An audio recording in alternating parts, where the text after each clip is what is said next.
இந்தியாவில் பெண் உளவாளி நீரஜ் ஆரியை பற்றி பெரும்பாலானவருக்கு தெரியறதுக்கு வாய்ப்பே இல்லை. உளவாளினாலே எல்லாருக்கும் ஞாபகத்து வருது நேஷனல் செக்யூரிட்டி அட்வைசரான மிஸ்டர் அஜித் அவளை பற்றி தான் ஞாபகத்துக்கு வரும். ஆனால் அந்த பெண் உளவாளி பேர் நீரஜ் ஆரியா.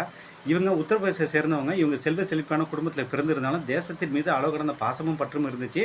அதனால் சுதந்திர போராட்டத்தில் இறங்குறாங்க. அப்போ சுதந்திர போராட்டத்தில் இறங்கும்போது ஆசாத் ஹிந்து ஃபௌஜ் நேதாஜி சுபாஷ் சந்திர போஸ் ஆரம்பித்த அந்த மிலிட்டரியில் ராணி ஜான்சி ரெஜிமெண்ட்டில் அவங்க ஜாயின் பண்ணுறாங்க. அதில் லேடி கமாண்டராக இவங்க சர்வீஸ் பண்ணுறாங்க. அப்போ இவங்களுக்கு கல்யாணம் பண்ணி வைக்கிறாங்க. பிரிட்டிஷ் ஆர்மி ஆஃபீஸரான ஸ்ரீகாந்த் ரஞ்சன் தாஸை தான் கல்யாணம் பண்ணுறாங்க. கல்யாணம் பண்ணாலும் அந்த அவரோட ஹஸ்பண்ட் எப்படியாவது நம்ம ஒய்ஃபை வச்சு நேதாஜி சுபாஷ் சந்திர போஸ் இருக்கிற இடத்த கண்டுபிடிச்சி அவரை எப்படியாவது கொண்டுணும் அப்படின்னு பார்த்தீங்கன்னா கங்கணம் கட்டிக்கிட்டே அவங்க ஹஸ்பண்டை தெரிஞ்சுக்கிட்டு இருக்கான். அப்படிப்பட்ட சூழ்நிலையில் ஒரு நாள் பின்தொடர்ந்து போகும்போது அவங்க ஒய்ஃப் என்ன பண்ணுறாங்க, நீரஜ் ஆரியாவே தன்னோட புருஷனை கத்தியில குத்தி கொலை பண்ணிடுறாங்க.